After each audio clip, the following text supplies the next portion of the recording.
Hey everybody, it's Mike from the Mike Wagner Show, powered by SoundWeb Studios, brought to you by our official sponsor of the Mike Wagner Show, international warring author Mia Molson's The Missing. Also brought to you by Illumnifical, the think tank of the future. The Sweet Psalmist by Serena Wagner, based on the life of King David, now on Amazon. Also, High 10 Music. Check out the latest at high10music.com. We're here with a terrific gentleman who's a Philadelphia Christian singer, songwriter, worship leader, and a musician with 20 albums and multiple chart-topping singles. He's notorious for blending the cultural and spiritual influence as well in his music. Talk more about that. He's also the loyal following Spotify, YouTube, and all the platforms. And we're going to be talking about Just Like Jesus, featuring Turn Up the Divine. He's had 20 plus albums. We'll go over that. Live, ladies and gentlemen, the Plus Studios, not in Philadelphia, but going down somewhere in Florida and going for the winter time as well, too. A little spiritual divine, too. The amazing Philadelphia Christian singer, songwriter, worship leader, and more from MTS Records. We've got the multi-talented Eddy Mann. Eddy, good morning, good afternoon, good evening. Thanks for joining us today. Hey, Mike. Great to be hanging with you a little bit. Thanks for that great introduction.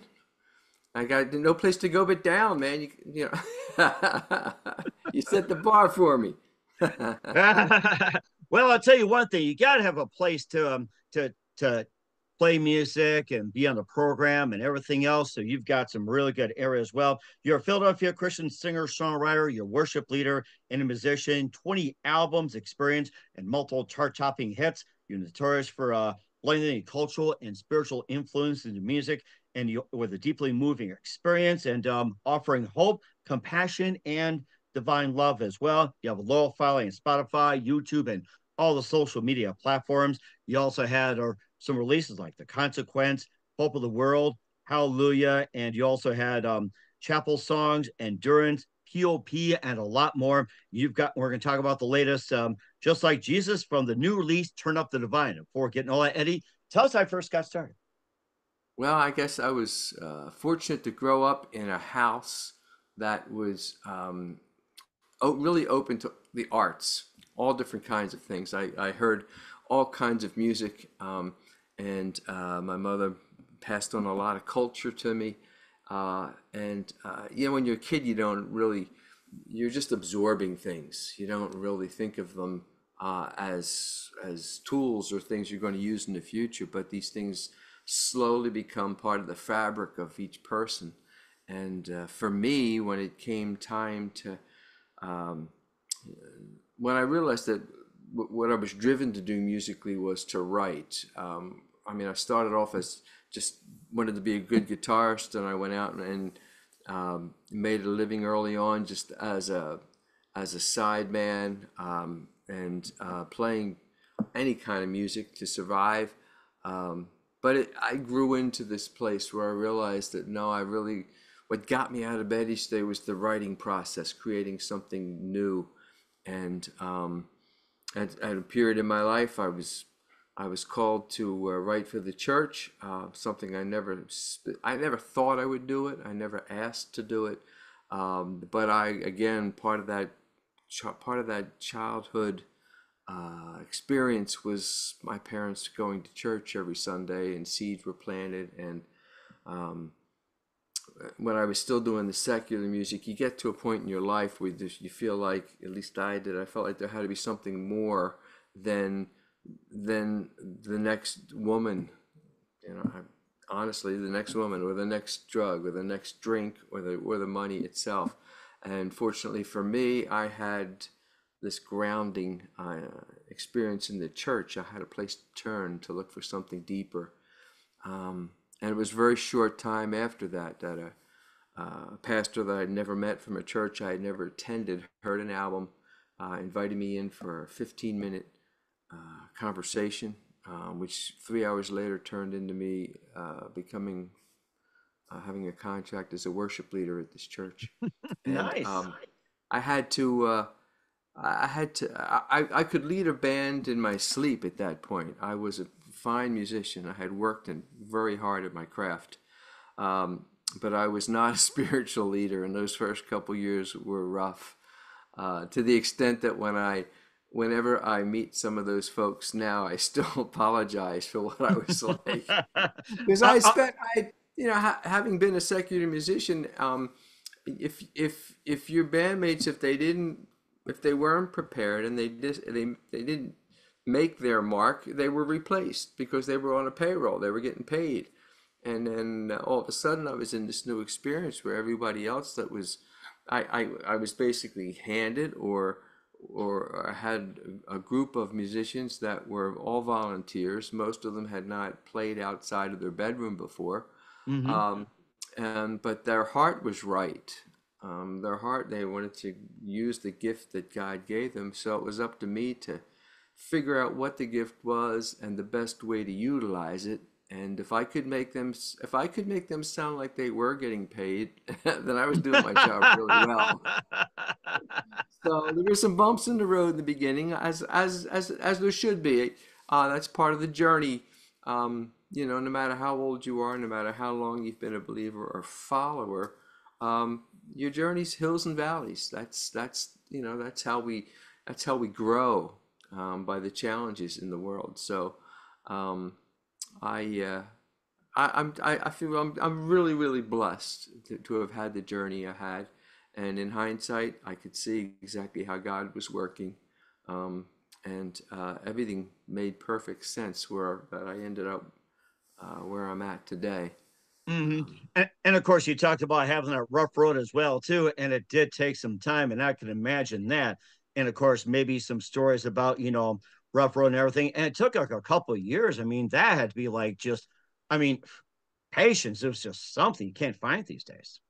Yeah, I think that even now I'm constantly growing and seeing things within the church. I resigned from my position maybe at the church I had been in. I was there for almost 20 years, and I resigned from that position about 6 years ago now, and I really wanted to get out and travel more and guest at different churches across the country, and I couldn't do that when I was saddled with a couple services each week.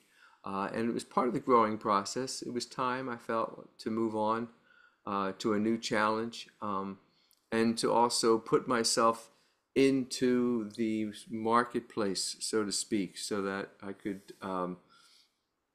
could spread a message to people who maybe didn't know Jesus or didn't have a relationship or on the fence and not quite sure.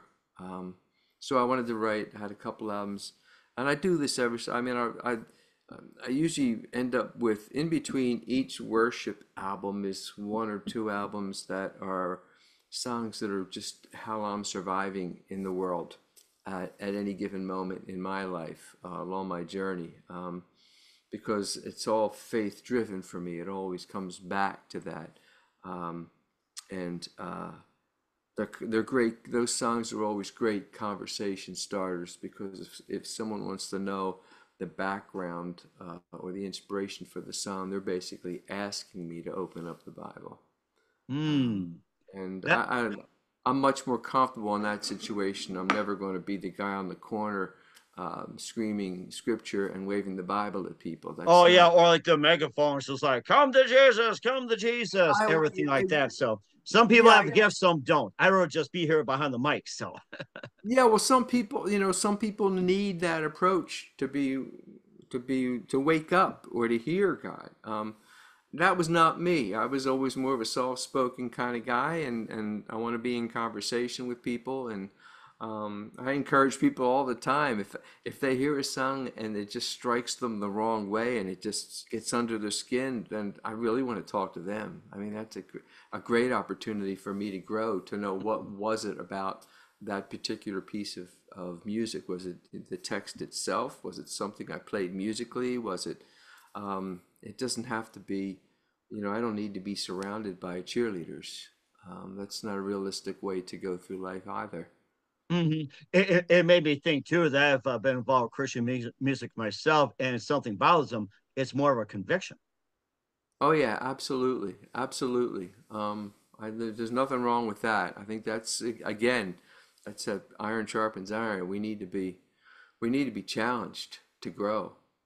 Um, and that's as far as the journey's concerned, I think a lot of people naturally they find a church, they get comfortable at that church, and they end up staying sometimes. I think when God would like them to move on. To you know, you're not on a journey if you're staying in the same place.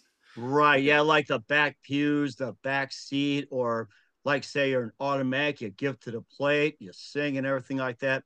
I completely Sure. understand as well. Yes. And of course going back to music part, and what was that one precise moment that simply influenced you into what you're doing for the rest of your career? So what was it? It was like a light bulb moment. What was that Yeah, for you? I had one of those. I had a truly an epiphany type of moment. In between my secular career and my Christian career, I had taken maybe I'm going to say maybe 4 years, maybe 5 years. I got married. I wanted my kids to know who I was. You know, I didn't want to be on the road. I wanted to be home with them. I wanted to, you know, lay on the floor and play with the Legos, all that stuff. And so I had a real short run as an educator, and I was I was always in a Christian school because I probably would have got thrown out of any public school because it's hard for me not to relate everything to my faith. Right. And I was actually working for a company that had a they had a contract with the Archdiocese in Philadelphia. So I was going to these inner city schools, and I was at a Roman Catholic school in Southwest Philly, and they, because I was not Roman Catholic, they asked me, and sometimes not such a polite way, not to come to Mass. Um, uh, and I said, well, all right, you know, it ended up becoming a free period for me whenever the kids had daytime Mass. I would just go to the Worked out beautiful. I would go to the teacher's lounge and I would just hang out and I could do whatever I wanted. You know, I'd go to the corner store and get a cheesesteak, you know, and do whatever I wanted. And you're But getting this one, paid for it too. yeah. So this one particular day, you know, I'm teaching music, so I've got my guitar with me, and I was in the teacher's lounge. Nobody's there. There's a little faint sound of the organ in the church, um, and I wrote this little song called "Swept Up in Joy." I wrote it in less than 15 minutes, Wow. and I had this. I was just overwhelmed with this feeling that I should have been doing this my whole life. Hmm. Why did it take me this long to decide to use this gift for God? And that changed everything. That changed absolutely everything because the next album, I guess the next two albums, were songs that were truly Christian inspired and motivated. And it was those two albums that this pastor that had heard that called me into his church. Um, so, I mean, God, you know, in hindsight, I I was a very sound musician. I had put my 10,000 hours in, and I was also a good educator at this point. I had been doing that for a period of time. I loved it. I never thought I'd have a passion for something besides music, but for that season, I loved what I did. And I so I had these two things. I was sound as a musician. I was sound as an educator. I was just weak as a spiritual leader, and I could work on that full time when I got that position. So it, you know, God's fingerprints were all over it. Um, even the even the love for sports. By the time I was done, I was coaching basketball, you know, up high school level on AAU ball. Out of that little season came this other little sidebar thing that I just found out that, man, I loved it. I loved the opportunity to bring faith into that world. Yeah, it was a real interesting one. But that particular moment, that was the epiphany for me that just changed everything. And you certainly made your marks as well too with 20 albums. You also had some national recognition with the Consequence, plus Hope of the World, Hallelujah. And we'll be talking about Just Like Jesus from the latest Turn Up the Divine with Eddy Mann. But first, listen to The Mike Wagner Show at themikewagnershow.com. It's powered by Sonic Web Studios. Visit online at sonicwebstudios.com for all your needs. Looking at a professional website without breaking a budget, Sonic Web Studios is the answer. Sonic Web Studios offers fast, affordable custom web designs that blow the competition away. Call today, 1-800-303-3960. That's 1-800-303-3960, or email to support@sonicwebstudios.com. Mention the Mike Wagner Show, get 20% off your first project. Sonic Web Studios, take your image to the next level. Also, time to give official shout out to our official sponsor of the Mike Wagner Show, international warring author me and Molson Zia. If you love fast-paced mysteries, you'll love Missing by me and Molson Zia, available on Amazon in paperback and ebook. Missing is fast-paced and intriguing with an unforgettable twist. Takes place in 4 countries, 2 strangers, 1 target, where truth is illusion and those who love be the first go missing. It's available on Amazon in paperback and ebook.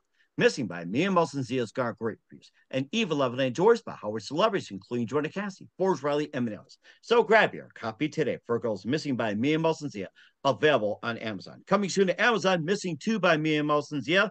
Double the fun, double suspense. Check it out coming soon to Amazon.com. Also, Mike Wagner's show is brought to you by Illumnifically, think tank of the future, bringing scientists and engineers together from all over the world, create a method to construct a renewable generator. This unique product operates on a closed-loop system, generating more energy internally than it needs to function. The electricity can be used to run everything: homes, power grids, phones, laptops. This power source is renewable, highly scalable, and most importantly, self-regenerating. Visit facebook.com/Illumnifical. That's ELLUMENIPTICAL today.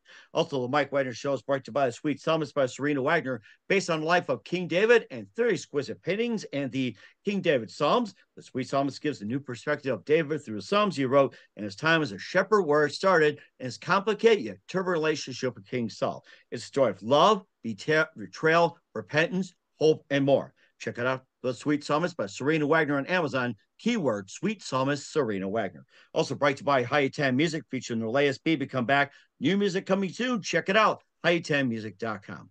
Also, the Mike Wagner Show is on the MikeWagnerShow.com. Take us with you on any mobile device. 40 podcast platforms, over 100 countries. Subscribe on Spotify, YouTube, Facebook, also Spreaker, and all the platforms out there. And for great gift ideas, go to Amazon.com. Check out the Mike Wagner Show podcast. T-shirts, pop sockets, throw pillows, tote bags, hoodies. Makes great gifts 24/7. Go to Amazon.com. Check out the Mike Wagner Show podcast. And for more great gift ideas, go to Amazon.com/me and Molson Zia for great books, merchandise, and more. And support the Mike Wagner Show on Anchor FM, PayPal, and the MikeWagnerShow.com. With the amazing Philadelphia Christian singer, songwriter, worship leader, and musicians, 20 albums strong, numerous chart-topping singles from Philadelphia, MTS Records, Eddy Mann here on the Mike Wagner Show. And before we talk about your latest, Just Like Jesus from Turn Up the Vine, you had some feature singles that got a lot of recognition, like The Consequence, Hope of the World, and Hallelujah. And tell us more about those. There came a time where I realized I realized the business changed a lot from when I started. Worship and praise music has become, a big business today, and so has certainly CCM, contemporary Christian music. And it's really hard not to fall into the trappings of what the business tells you should sound like, what you should be, what box you should be in. Having been brought up in a house where I heard all different kinds of music, it's natural for me to write in all different types of styles. And I always feel like I don't want to get in the way of where the song wants to go. In the same way, I don't want to get in the way of the message. I want it to be scripturally sound. I'm waiting for the Spirit to kind of lead me here in these both places, and I don't want to be I don't want to derail it by using my own imagination. Sometimes I just kind of want to be in the flow and guide the process. And in doing so, I realized that one of the greatest compliments I can get in a review is that it doesn't sound like it's part of the worship and praise community or CCM. It sounds different, which it should, because I feel like I'm being encouraged by God to sing in my own voice, write with, my voice in mind. That's led me to a place where it helped me grow, I guess, into a place where I feel like it's my job to create these little pieces of ministry so that God can use them. If I can be disciplined enough to write it when the Spirit puts it on my heart, and I can record it, then I can put it up anywhere on any platform. And I'm speaking to the choir here. You know what it's like today. The world is at your fingertips. And once I do that, then God can use it in any manner He sees fit. So sometimes I want to reach whatever song I worked on today. I want to get it finished so that God can use it to reach the one person He has chosen. I want to fulfill that purpose. And then it basically, once I get it written, once I get it recorded, once I release it, then God can choose whether it's for 10 people, whether it's for 100, 1,000, the masses. He can choose that. And that's how these singles, The Consequence, and certainly Hope of the World, and Hallelujah, those songs they've reached a much larger audience. They've been the ones that God has used the most. And there's a handful of songs that over the years that are always part of a live event. There's some that are just in the church, worshipful songs, and then there's others that can be used more in a concert or coffee house setting. But they engage. They're the ones that engage with people. I like to joke with my wife that she has to hear the ones that I write, and the ones that the Spirit writes, that's the ones that the church at large gets a chance to hear. I like that distribution right there, and having one person, 5, 10, 20, 50, 100, and everything like that. And of course, you talked about the models, being changed throughout the years. Who are some of your favorite musicians, singers, and songwriters growing up back in the day? Oh man, it's an endless array of things because I'm always looking for something that's going to take me maybe in a different direction than I anticipated. So whoops, I got to close a couple windows here. No problem. I'm getting some horizontal rain in Florida. Maybe you're getting something from the Spirit, I'll tell you. So we got that. So, or maybe somebody's trying to hear your music or here on the Mike Wagner Show. You never know who's going to come out there. So, and by the way, you are listening to the Mike Wagner Show at the MikeWagnerShow.com, powered by SoundWeb Studios, and also brought to you by official sponsor of the Mike Wagner Show, international warring out there, me and Muslims you're missing. Whoa, I guess that wind came rushing in, just like in the book of Acts. Was it Acts 1, Acts 2 or something? Yeah, can you hear me okay still? I can hear you perfect, yes. And I'm sure the Holy Spirit can hear you wonderful. That's down here, man. There's no rhyme or reason. The skies just open up and, they're just so much, I don't know. I don't mind it other than the fact that you usually don't leave your place without closing windows, because you just don't know when you get back what it's going to look like, or these clouds come from nowhere. So that's what this was. I thought I heard a little bit of noise, and then all of a sudden, skies unload. So it's not a thunderstorm or anything like that, is it? Or no, but you get these downpours that are, if you're from the area, you know what I'm talking about. If you're not, you get downpours where sometimes you just need to pull over if you're on a road, because it can be that heavy. It's a different type of rain. I guess it's tropical in vein. It's just they're heavier and they're quick. They're over, and sometimes 5 minutes later there's a little rainbow and the sun's out, and it's as if they never happened. But I guess I prefer it than up north, because up north you can go through a week and a half of cloudy days with just steady drizzle, and Or So sometimes the winter you get a little snowstorm here and there, and part of nor'easters maybe just sneaking up on you, or say like get from the Lake Erie or wherever it is, and everything like that. Or the days would be much sunnier if the Eagles or the Phillies win, or even the Flyers or Sixers. absolutely, absolutely. Oh yes, and of course, we had some of your music as well too, being some inspiration. And let's continue on. You also have from the other release, like with Chapel Songs, Endurance, POP, IHS, and Love Strands, and tell us more about those albums as well. Yeah, Chapel Songs was released a couple years ago now, maybe a little over 2 years ago. That whole project was a worship project, um, and I wanted to write. I was writing music for the small church. Most churches are not large in size. They get 30 people in showing up on Sunday morning, and the worship leaders don't have full bands and great sound systems. So I wanted to write an album that would be really simple for the small church to utilize in their services. Um, and Hallelujah was on that album. Hope of the World was on that album, and I found it to be really successful in meeting the needs of that I kind of earmarked it for.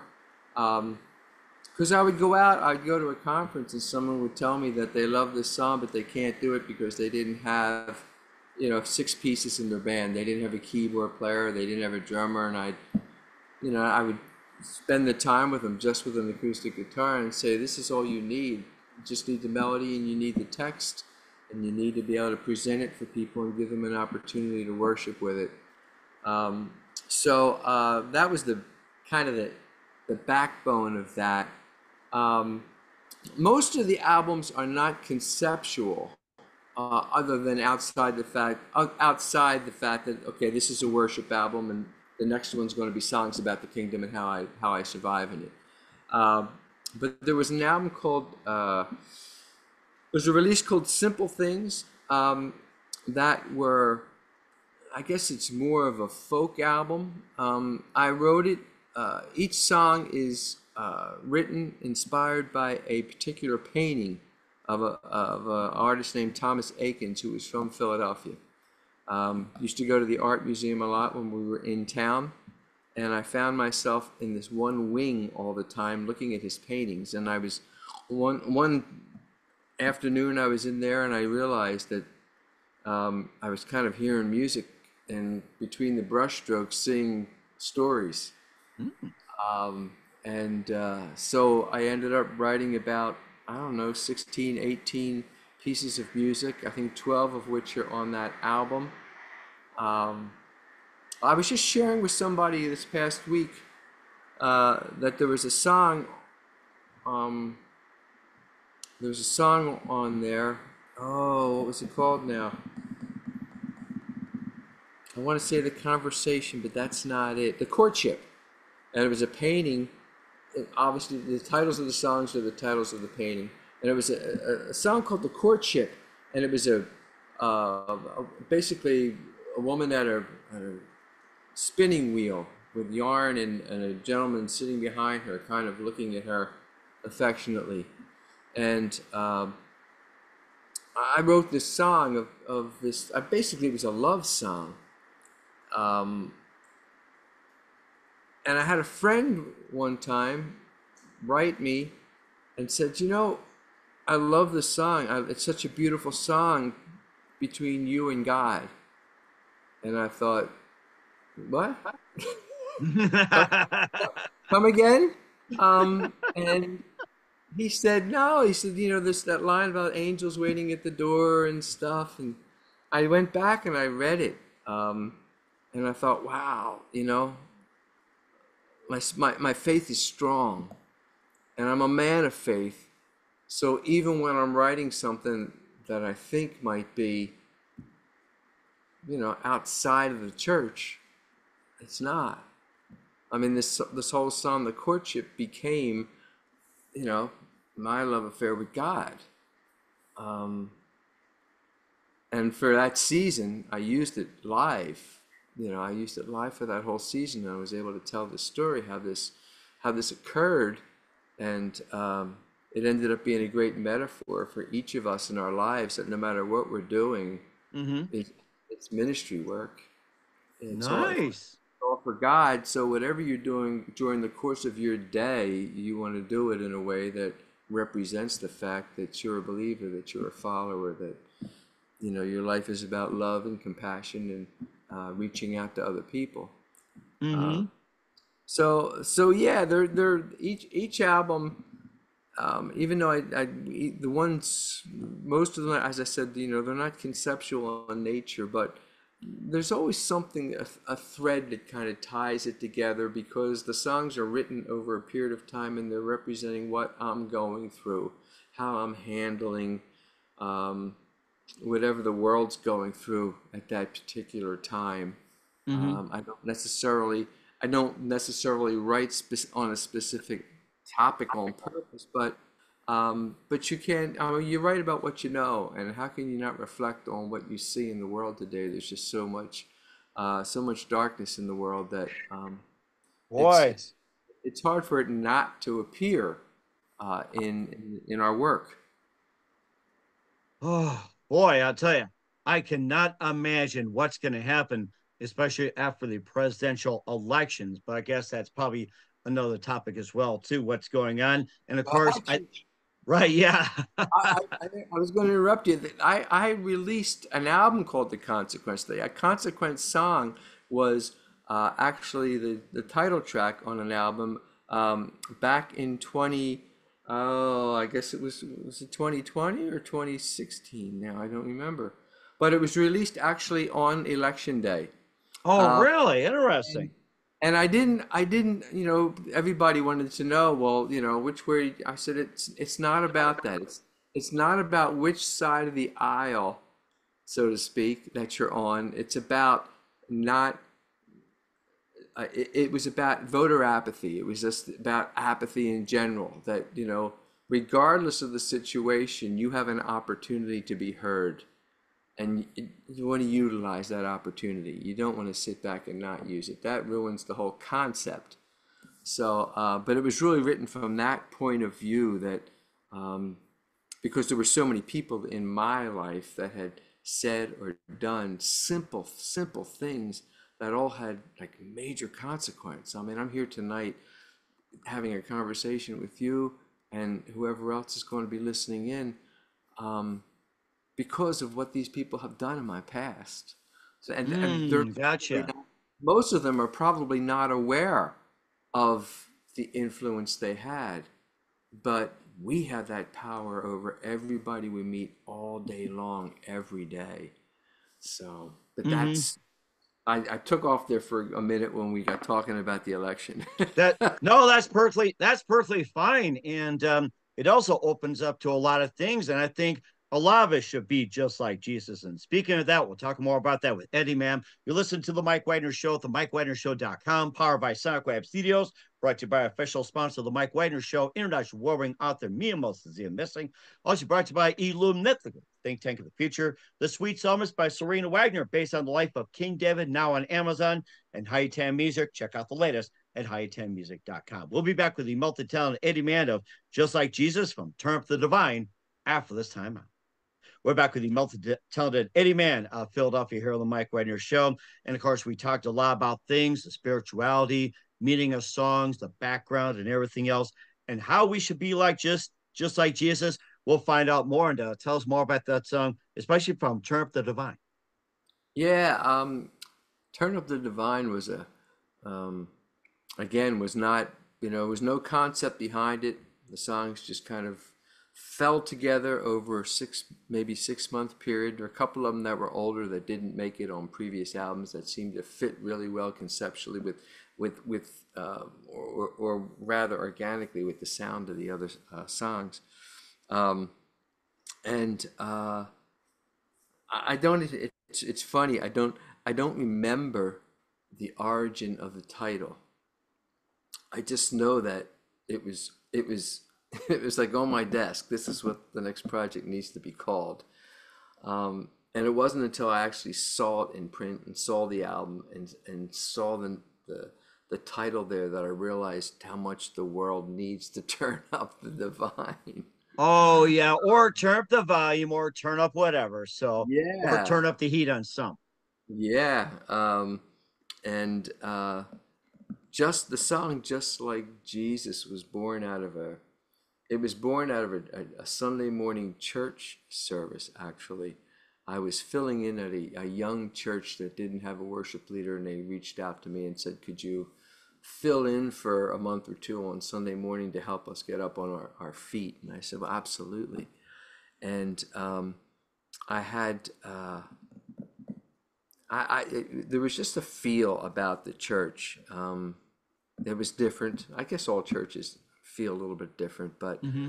I came in this one Sunday and I just started playing this little almost like a R&B type of groove and started singing from the Beatitudes over it, and it just kind of blossomed live.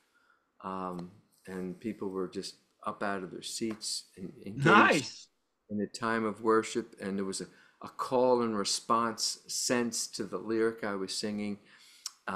And I knew right away that it was an engaging song that would be good in worship. Um, so it took a while to get it into the format that it is on the album, and it had a couple misruns, things that I didn't quite have it right. I didn't hear the spirit clear enough, but I'm real happy with the response that it's gotten, and enjoying the fact that again I can share on an album that's not necessarily a worship album. Um, I have a song on there that is just, I mean, I'm singing scriptures, what I'm singing. I mean, it's all it really is. It's just a really nice way to share the idea behind the Beatitudes, with both believers and those that are still searching. Mm-hmm. Or as they say, being on the fence as well too. You have Yes. that. So, and plus you have some others too, like Humble Cottage by the Sea, I'm Coming, String of Pearls, and more. And just a bit about those, Robert. Yeah. Uh, the Humble House by the Sea is an interesting song. It was the first single that I released. Simple Bible story uh, that had a because I was thinking of the disciples, and I was thinking about the kind of homes. I mean, they're living by the sea, but it's not like they're living in a condo. You know, these are Just like they poor. do in Florida or such, high You up on the know, tops, Miami Beach and all that. So, it was, I'm sure they didn't have, the pools with the screened in pools out behind. But I was thinking about like the fishing huts and things of that sort and that nature. And it made me think more islandy. So I had this little, almost like a ska type of rhythm. Not quite a reggae feel, but a ska type of feel. It's pretty close. And it took on a really great personality. I was so excited with it. It was one of my favorite songs, but not only to record, but to write on the album. And I haven't done it live yet, um, but we've attempted it once on a sound check, and it just wasn't quite where I wanted it to be yet. But that was just so much fun to work with, and again, just a fun idea of trying to put myself into that world, and imagine what it was like. Um, String of Pearls. I was smiling when you held up the one book on David. oh, the Sweet Psalmist, yeah, that's by Serena Wagner. That's my wonderful wife, and it took about quite a few years to put it together. We encourage everybody to check it out. Keyword Sweet Psalmist Serena Wagner. Make sure you get that on Amazon. I'm glad you brought that up. Now I'm going to check that. I may be checking that out myself. I've been spending this year. I've been doing a deep dive uh, through the Psalms, much deeper than I've ever done before. And in doing so, I have a project called Somettes, that it may end up having a couple volumes because the amount of music I've written is just uh, it's amazing how inspired I've been from just not just rethinking and not just rereading, but digging deep into the origin of them and why they're in the order that they are, learning the context of the way the 150 Psalms are laid out. Um, that really is the next project I'll be working on in January when I get Oh, back. wow.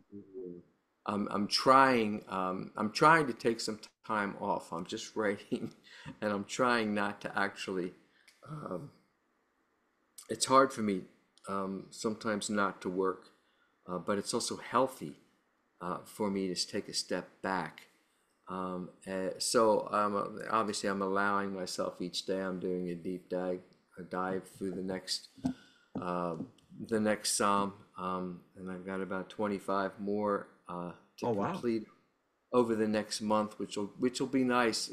Which will get me finishing up right around the Thanksgiving time, and I actually have a run of shows from Thanksgiving up through Christmas, um, and then I'll go back north for that, up to the Mid Atlantic states, and then in January we'll come back down to Florida, and I'll spend a lot of time trying to lay out and what the next album will be. Um, Hmm. That but sounds like a very interesting plan you got. And in the meantime, where can we find all your music at, including the list, just like Jesus from Turn Up the Divine? always start with the website eddymann.com, EDDYMANN, and from there, I'm on most platforms. Um, I'm on platforms I don't even know exist. You know what that's like. I know Um, what that's like. Trust me, 40 podcast platforms. I just found out that quite a few just happened to pick up the show. I did not request it. They just happened to come on, accept. It's like, okay, thanks. So I know how yeah, it goes. whatever you're comfortable, whatever comfortable platform you're comfortable on, you can probably find me on it. Um, and I also do a live stream every Thursday evening at 7 on Facebook and YouTube. And that's just something I started right before COVID hit. It was just a little idea called Evensong, and I wanted to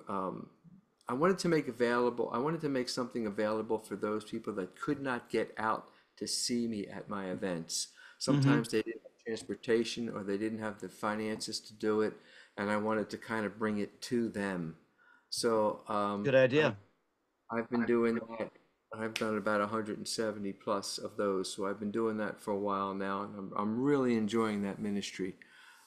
That's Evensong on Thursday nights at 7 o'clock, and bottom line is I encourage people to be in conversation with me on whatever platform. You want to send me a text, go for it. Some kind of Facebook message, great. Um, X, or what used to be Twitter, X, right? Instagram. I've gotten to the point I just still say Twitter. I don't give a you know what they say. I still say Twitter. I don't know why. You know what it is? It's too ingrained. It's too ingrained in people. You can call it X, but we tweet on X. Yeah, it's just like little birds chirping away. Hey, I'm doing this. I'm doing that. We still Yeah. tweet like little birds. Yeah, it's pretty hard. You know, old dogs learning new tricks. It doesn't always work out so well. And it depends on the trick as well, too. And of course, we'll get more into that as well with the multi-talented Eddy Mann from MTS Records with Just Like Jesus from Turn Up the Vine here on the Mike Wagner Show. Just a couple of things, Eddie. Who do you consider biggest influence in your career?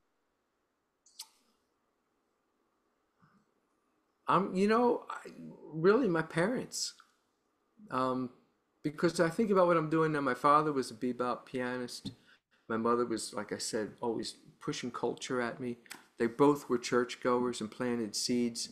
I was talking about the consequence of what people, there's no two bigger influences in my life than them. And you know, a small family. My I'm the only one. They're all gone now, but I had my sister. I had a sister that was blessed with Downs, and she taught me, oh man, so much. She taught me so much in the way she saw the world. Unbelievable faith. And she was all about the inside person. She was, you know, she was testimony in herself. She could care less. Amazing. She could care less whether your hair was combed, your teeth were brushed, your shoes matched. Man, she just sent, and you know, there were people that would come up to her and she would shy away, and then others would come up and she would give them the biggest hug. She had a sense about what was inside people.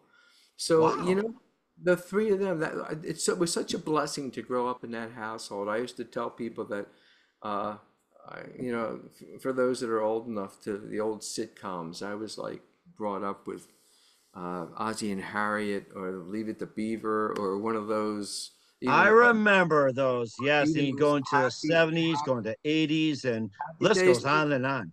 Those situations, those homes that just seemed to have, there was just a goodness to them. They just, you know, they managed to respect each other, and you know, you just felt good after you watched them.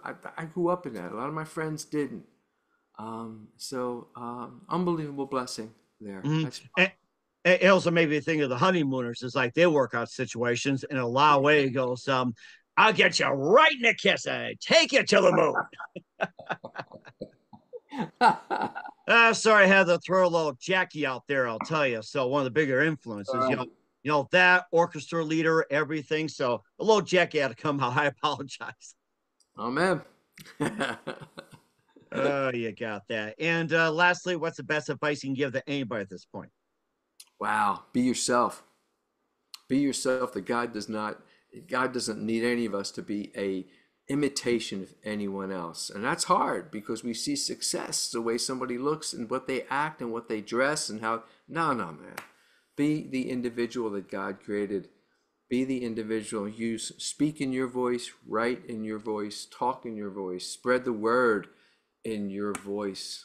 Man, I can't sound that loud enough, because Lord knows the world's always telling us what we should look like, what we should buy, how we should talk.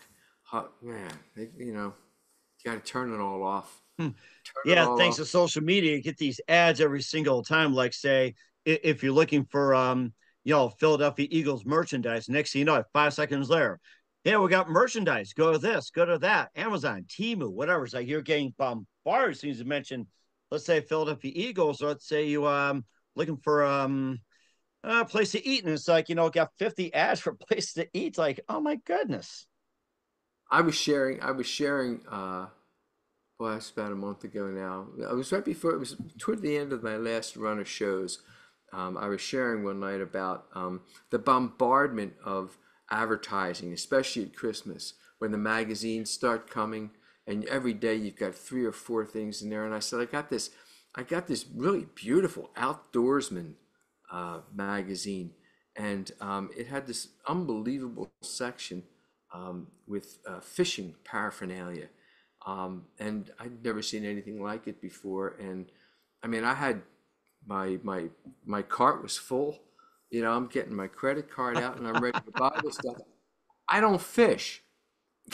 Never fished a day in my life. But it just looks so good. I said, this is what they do to us. This is what they do to us. Oh You know, my gosh. Well, you that's know the what? I think them a great symbol, fishers of men. There you go. There you go. That's perfect.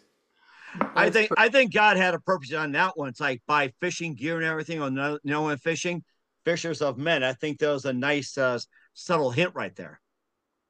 you're right on with that. You're spot on. Oh my gosh, a lot of things we could discuss as well. We're with the multi-talented Eddy Mann of Just Like Jesus from Triumph the Vine and more here on the Mike Wagner Show from MTS Records. Eddie, a very big thank you for your time. You've been absolutely amazing and fantastic. Looking forward to having it soon. Keep us up to date. Keep in touch. We'd love to have you back, and tell us what's your website, how do people contact you? Where can people purchase or check out your music? Again, eddymann.com is the best place. My website, EDDYMANN. And you can find me again on Instagram. It's Eddy_man. Twitter X, Eddy_man. Facebook is, I guess, it's just Eddy Mann or eddyman.musician is the band page.